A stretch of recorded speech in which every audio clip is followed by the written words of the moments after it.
Muy bien, tenemos ahora conversación con Diego Macera, gerente del Instituto Peruano de Economía, porque en medio de toda esta movida política, la economía sigue siendo una preocupación constante de los ciudadanos. ¿Cómo está? Buenas tardes. Hola, buenas tardes, gracias por la invitación, encantado.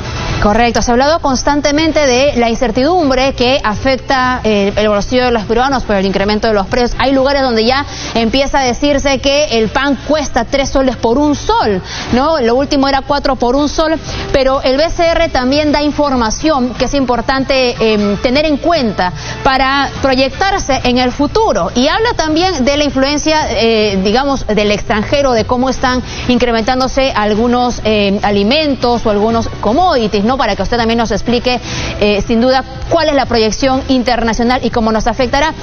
Pero le pedimos que nos espere unos segundos porque tenemos un enlace con el presidente de la República. Retomamos el diálogo con Diego Macera y para ponernos en contexto nuevamente, gracias por esperarnos, la preocupación en cuanto a la economía también pasa por la incertidumbre. Sin embargo, BCR también precisa de que hay, digamos, una afectación internacional, donde nosotros también evidentemente nos vemos por allí afectados y que esto podría solucionarse o ir moderándose en el lapso de un año.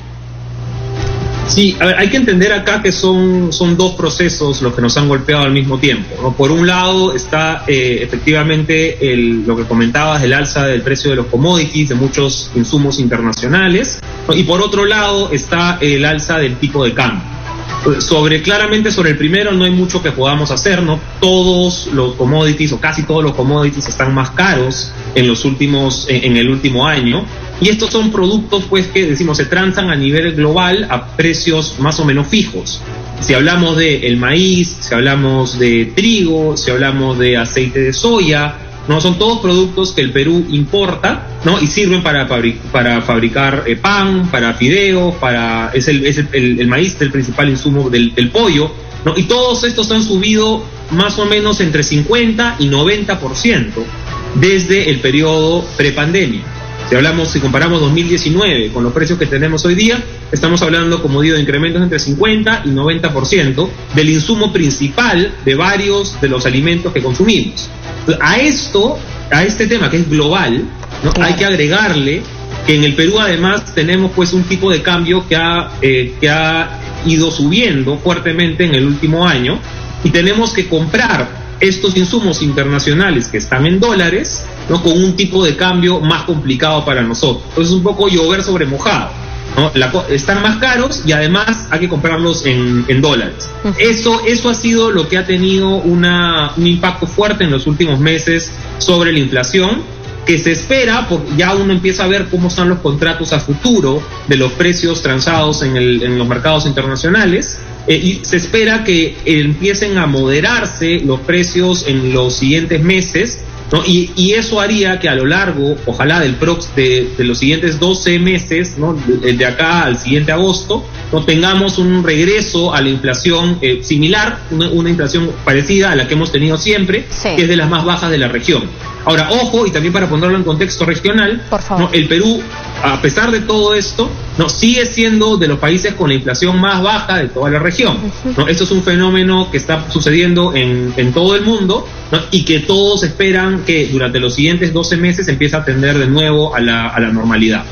De hecho, en el informe un poco más detallado que hace el BCR, en esa nota informativa, mejor dicho, hace también una diferencia con la inflación en otras partes del mundo, pero uno se pregunta entonces, ¿depende nada más de lo que ocurre fuera del país o cuánto contribuirá a que, digamos, esta vuelta a un periodo prepandemia o a un precio, digamos, más moderado en el tipo de cambio se regule? ¿En cuánto, digamos, el movimiento político permitirá que las personas tengan mayor tranquilidad y les alcance, aunque sea para comprar lo mínimo necesario? Sobre los precios globales claramente no tenemos mayor pero en el país, ¿no? Eso está explicando probablemente más o menos la mitad del alza del tipo de cambio durante ese tiempo. Ojo, no es solamente alimentos, sino también es energía, ¿no? Sí. GLP, petróleo, gasolina, todo eso también ha subido de precio. Y eso es global. La otra parte que debe explicar pues 20% o un tercio del incremento de los precios viene por el alza del tipo de cambio. Y ahí sí la gran parte de la responsabilidad es nuestra, ¿no? Ahí sí hay ciertamente algunas presiones internacionales, ¿no? Hay el índice del dólar que ha estado subiendo un poquito, eso es cierto, pero en la mayor medida el alza ha venido por el movimiento, incertidumbre política que ha tenido el país, y como consecuencia los movimientos de capitales y como consecuencia toda esta alza. Sí. Claro, de pasar pues de los 3.8, 3.9 que teníamos, ¿no? Ahora al 4.1. ¿No? Esto es principalmente consecuencia del movimiento político, y lo lamentable de esto es que en realidad estamos en un momento con el precio del cobre muy bueno. Así como ha subido el maíz, el trigo, ¿no? la gasolina, también ha subido el precio del cobre a nivel global. Los commodities han subido, y eso normalmente tiene un impacto bastante fuerte sobre el tipo de cambio. Cuando el precio del cobre está alto, el tipo de cambio baja, porque entran más dólares a la economía, ¿no? Ahora no estamos viendo eso, estamos viendo un precio del cobre alto, ¿no? 4.1, 4.3 dólares, 4.3 dólares la libra, ¿no? Y a la vez un tipo de cambio récord, ¿no? Eso no, en teoría no debería haber pasado, y la justificación es esta incertidumbre política. Y que no se termina de transparentar cuánto va a ser más importante la promoción, por ejemplo, en una situación como la que usted hablaba de el cobre, para promover la inversión en todo tipo de sectores, pero también dándole el valor que tiene a la inversión en el sector minero. Sí, yo creo que es fundamental empezar a hablar cada vez más de lo que a la gente realmente le importa hoy día, ¿no? Y el principal tema es el control de la pandemia, el avance de la vacunación, ¿no? Y en segundo lugar es la reactivación económica, la reactivación de las inversiones, el empleo, ¿no? De eso es lo que tenemos que estar hablando más, porque claro, los precios probablemente deban tender a la moderación en los siguientes meses, en línea con lo que explicaba, pero es importantísimo que las familias vuelvan a tener la misma calidad de trabajo y los mismos ingresos que había prepandemia, ¿no? Eso todavía estamos un poco lejos de lograrlo. Solamente para el caso de Lima, ¿no? En el último trimestre registrado, ¿no? Tienes más o menos a 750.000 personas menos adecuadamente empleadas. Porque claro, lo que vemos subiendo hoy es el empleo informal, vemos subiendo el subempleo, no estamos viendo mucho movimiento en empleo adecuado, ¿no? Que es hacia donde deberíamos apuntar. Entonces, para que pueda haber capacidad de compra, ¿no? Con precios sobre todo relativamente altos como los tenemos hoy día, es importantísimo, lo más importante es reactivar el mercado de trabajo. Regresar a un porcentaje de inflación como los que hemos tenido hasta hace unos meses o semanas va a demorar más o menos 12 meses, según lo que he explicado aquí, considerando el movimiento internacional. Pero si se toman medidas que limiten la inversión o que limiten incluso el manejo normal de la oferta y la demanda en cuanto a poner un precio a los productos, esta inflación podría nuevamente seguir afectando a los peruanos y no regularse, aunque en el mercado internacional ya esa situación esté mejorando. Sí, esa suele ser la peor idea normalmente, ¿no? Poner controles de precios a los productos para que no suban, y decir, oye, yo creo que el pollo o el pan debe costar esto, o la leche debe costar esto, y le pongo el máximo ahí. Típicamente lo que sucede cuando hacemos eso es que ese mismo producto que nosotros queríamos promover desaparece de los anaqueles, ¿no? Los productores ya no lo comercian, ya no les sale a cuenta venderlo, y se termina transando solamente en el mercado negro, ¿no? Y en el mercado negro suele tener un precio incluso mayor al que teníamos antes de que hubieran los controles. Entonces, lo que queríamos promover terminamos generando escasez, y además solamente los que tienen más plata lo pueden comprar. Entonces, esa es la peor salida que podemos tratar de tener. Si nosotros queremos mejorar la capacidad de consumo de las familias, lo que tenemos que promover es más inversión, más trabajo, más competencia y más productividad. Esa es la salida consistente que el Perú ha tenido en los últimos 20 años de desarrollo económico. Creo que irnos al otro lado, por donde a veces, por donde vemos hoy día Argentina, por ejemplo, aunque siendo un país, ¿no?, históricamente orgulloso, productor de carne, hoy día tiene problemas para abastecer a su propia población de carne de calidad, principalmente como consecuencia del control de precios. Este es un camino por el que no deberíamos seguir y que el Perú ya tuvo en los años 80.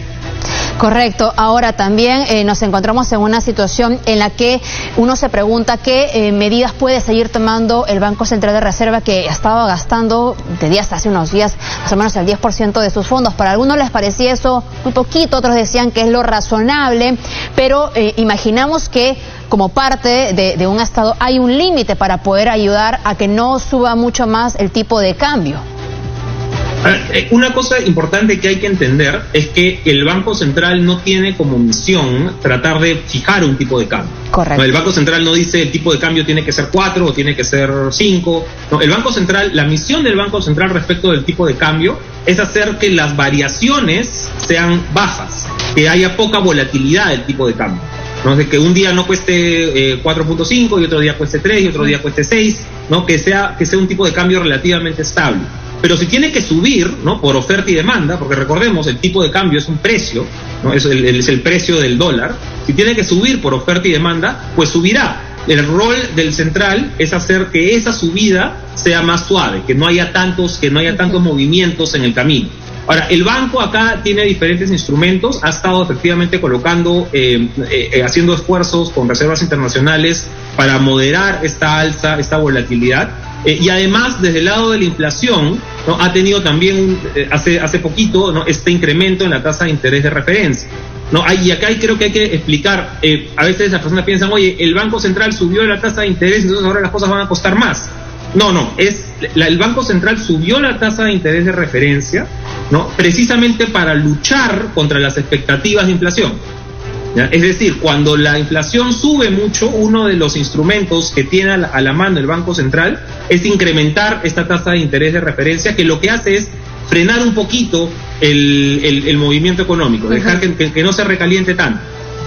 Eso suele hacer, es el principal efecto que se busca con eso, es el que deje de incrementar los precios de manera sostenida. No se logra de manera inmediata, eso también hay que tenerlo en cuenta, ¿no? Pero es algo sobre lo cual el Banco Central está ya trabajando, está teniendo actividad, y lo mismo ha hecho el Banco Central de México hace poco, lo mismo ha hecho el Banco Central de Chile hace poco, y el de Colombia está considerando hacerlo también en la siguiente reunión. Y también, bueno, nos decían por aquí, moderar un poco el consumo en cuanto a acceder a un crédito. ¿Cuánto costaría? Y eso es importante aclararlo porque lamentablemente personas que incluso están ligadas al gobierno en algún momento dijeron que el BCR se había puesto de costado y que no había hecho lo suficiente para poder evitar, digamos, el incremento en el tipo de cambio. ¿Cuánto costaría o cuánto sería este tipo de cambio si realmente el Banco Central de Reserva se habría cruzado de brazos? Algunas estimaciones ponen ese número, por lo menos el que teníamos, sin contar las intervenciones de las últimas semanas, solamente digamos hasta junio, tranquilamente podríamos estar hablando de un tipo de cambio 4.5, 4.6, sin las intervenciones del Banco Central de Reserva. El Banco Central ha tenido un esfuerzo enorme para tratar de moderar esta volatilidad del tipo de cambio, y también, y esto creo que es importante, ha sido uno de los bancos centrales dentro del mundo en desarrollo que ha podido ser más fuerte en su provisión de liquidez a la economía, ¿no? Principalmente a través del programa Reactiva. No todos los países han podido tener programas de esa magnitud con ese efecto en hojas de balance del banco.